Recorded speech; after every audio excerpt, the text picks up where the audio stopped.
Hello everyone and welcome back to my channel. If you're new here, my name is Caitlin and I upload a whole bunch of different types of videos on this channel, mainly surrounding true crime and psychological cases, as well as a little bit of university and lifestyle sprinkled in where I can. So today I'm back discussing the case of Christy Jo Nichols. Now if you want to hear a little bit about the case, then keep on watching, but as always I'll put a little bit of a disclaimer just very quickly here at the start of the video. There will always be a disclaimer in the description for you to check out as well, but I just want to apologise before we begin if I get anything wrong or if I mispronounce anything.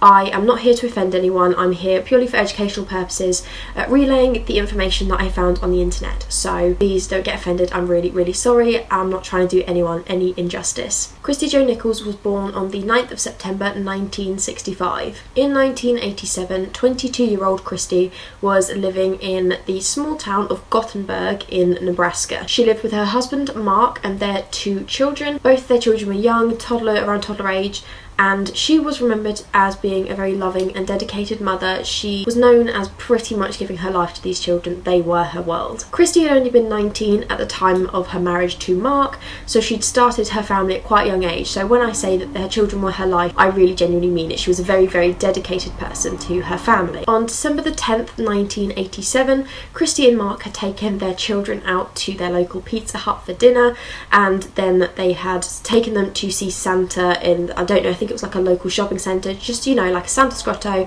Went to take photos with Santa. It was a nice sort of family evening out. Once they had finished their family outing, they headed back to their home and they left the 2 children with a babysitter while the couple headed out once again. The babysitter's name was Diane Jansen, so she was left to look after the 2 children. She was kind of regularly used by them. They knew her very well. They had gotten her to babysit for them quite a few times, so she was well trusted with the children. And so after making sure the children were okay, Christy and Mark headed out into the local area. So they went to a local bar in the centre of Gothenburg. The couple arrived home just after midnight on early hours sort of December the 11th. Mark paid the babysitter by cash and she was sent home. Now allegedly Diane, the babysitter, had found this quite a strange occurrence. It might not seem all that strange to you or me, but she claims that they had kind of a routine whenever she was asked to babysit. So the pair would come home from wherever they would be, they'd say hello to her, they'd make sure she was okay, everything went fine with the children, and it was actually Christy who would then pay her, and she would pay her using a cheque. So when she didn't see any sign of Christy that evening, Mark had kind of said that she'd gone straight upstairs and he paid her in cash. It was kind of out of the ordinary for their sort of routine. She obviously didn't think too much of it at the time, but she did say that in retrospect it did seem more and more strange to her that she hadn't seen Christy, despite Mark saying that she had just gone straight up to bed before saying hello. She thought it was kind of strange that she didn't think to check how the children were, check everything was okay. So something to consider. And then the following afternoon, Christy Jo Nichols was reported as officially missing by her husband Mark. According to Mark's report that he had given to the police, their night had gone as follows. So the pair had arrived home after their evening out in the bar, and they were both kind of in a bad mood, and Christy had gone straight up to bed without speaking to anyone because they had had quite a tense end to their evening. He claimed that after he'd paid the babysitter and made sure she'd gotten home okay, he went up to see Christy, and this is when they proceeded to have quite an intense argument. This heated dispute ended at around 2 AM when the pair decided to sort of end it and just go to sleep. Mark claims that he had stayed in bed, he was asleep until 7 AM when he was woken up by the 2 children, and it was at this point that he realised Christy wasn't in the house. It is known that at around 9:30 that morning, Christy's mother had rung the house hoping to speak to Christy.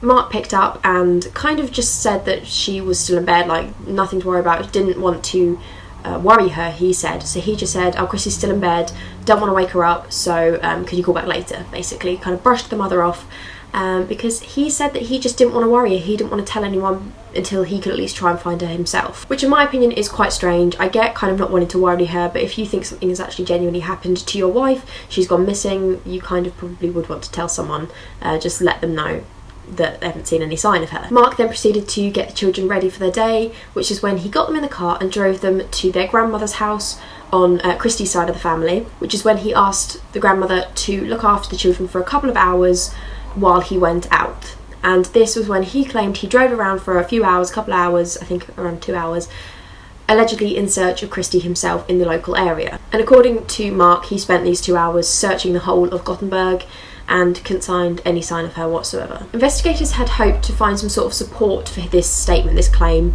from the local people, whether they'd maybe seen him out and about or seen his car driving about, because everyone kind of knew everyone.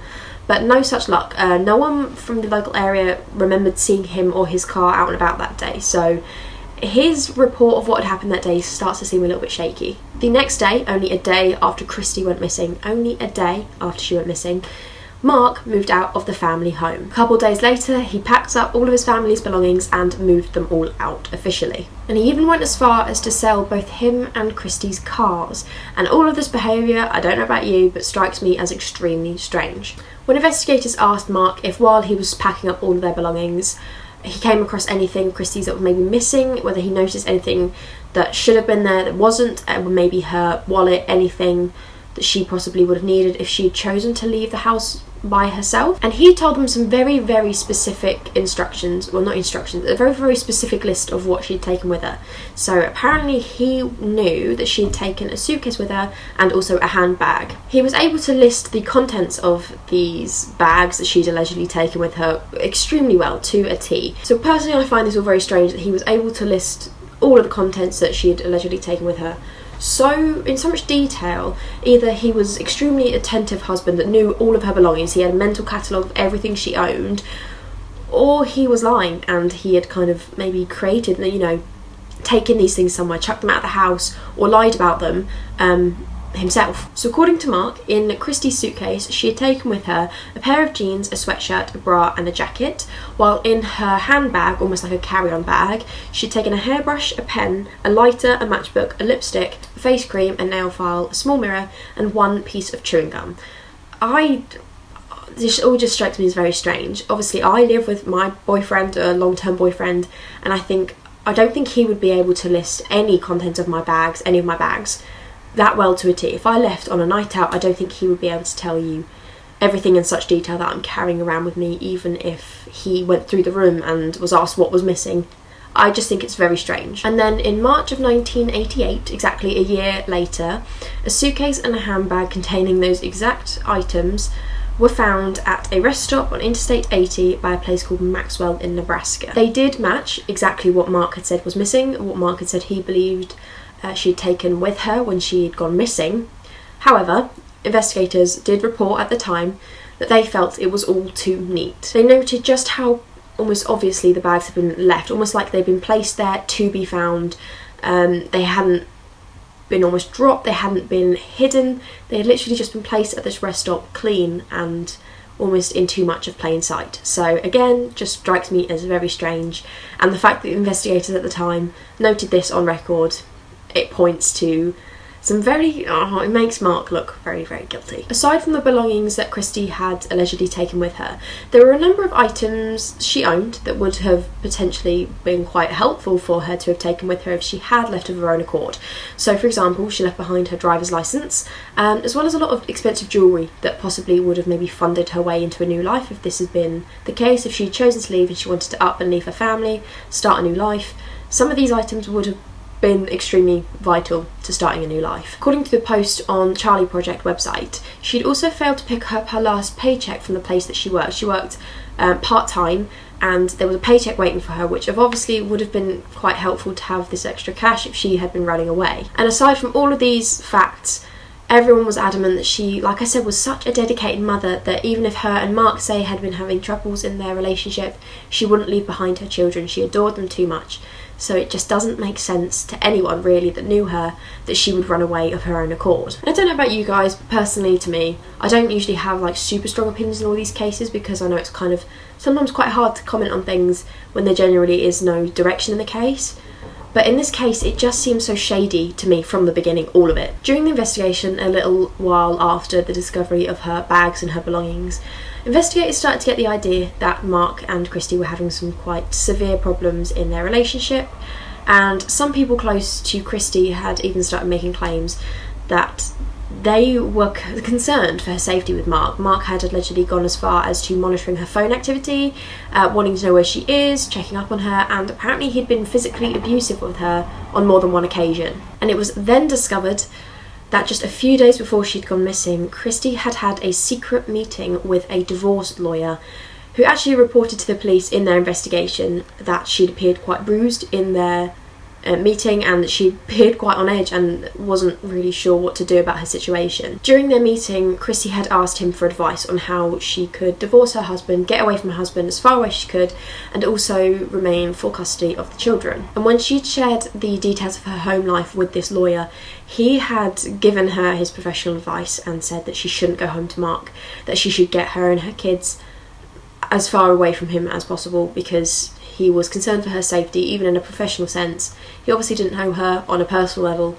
He was just worried for all of their safety if he had been that physically abusive with her on more than one occasion. However, after telling her this, she remained adamant that she wasn't going to do it, so she refused to leave him, and she wanted to take it gradually. She proceeded to make another appointment with this lawyer, and she headed home, but sadly she went missing before she had this follow-up appointment. Mark has since defended himself when all of these came quite public. All of these claims were shared, and he said that he had never been physically abusive with her. There had been one incident in which an argument had turned quite aggressive, but it was on her behalf, and she had become injured only when he decided to defend himself. But nothing new popped up in the investigation until the year of 1990, when Mark filed for divorce from Christi. He claimed that his reasons for doing so, and I've written down, was that she had deserted him and their children. And this is when he began claiming that she wasn't missing, that he was sure that she had left of her own accord because she'd left and run away with another man, and she'd chosen to leave her children behind. At some point in the investigation, I don't know when, apparently there had been a note found, allegedly, written by Christi, addressed to another man, saying that she would eventually leave her husband and that she would see him again soon. So obviously these theories started circulating that Christi was seeing someone behind Mark's back, and once again the reports, or the theories and the claims of her up and leaving of her own accord began circulating again, but just to me it just doesn't seem right. I don't know why, it just doesn't sit right in my gut. The identity of this other man was kept private. They didn't share his name publicly, but investigators did follow up on this. They interviewed him, they tested him in so many different ways, but they cleared him completely as a suspect. They were adamant that he had nothing to do with her disappearance. Another strange point in the investigation was that at some point during the search of their home, investigators came across a very small trace amount of Christi's blood on their bedroom carpet. It was later proved to be hers because they did a DNA testing, but Mark had immediately dismissed it and said that it was menstrual blood. It had just been, you know, like a trace amount, and it was kind of nothing really that they should be concerned with. Tests proved that this wasn't the case and that it wasn't menstrual blood, so no answers could be provided as to how this blood appeared on the carpet, but they were sure it was Christi's and it wasn't menstrual blood. There was nowhere enough to suggest that she'd been fatally injured or killed, but still it's a kind of an interesting or strange and a bit concerning factor added into the case there. There are no leads in the case currently and no new updates. Christi's case is still open and it is actually being treated as a homicide case, so they have such a strong indication that there is foul play involved that they are proceeding with the homicide prediction, so it's still an open case. So let me know what you guys think. It's another one of those strange cases where I don't know, it could be something completely like a complete accident, but to me the husband just seems so shady from the beginning. It all just seems a little bit too questionable to me. So let me know your thoughts down below, whether you agree with me, whether you have a completely opposing opinion. I'm always interested to read your guys' opinions down below. Thank you guys so much for watching. I hope you found it interesting, and I will see you guys soon for another video. Thanks for watching. Bye.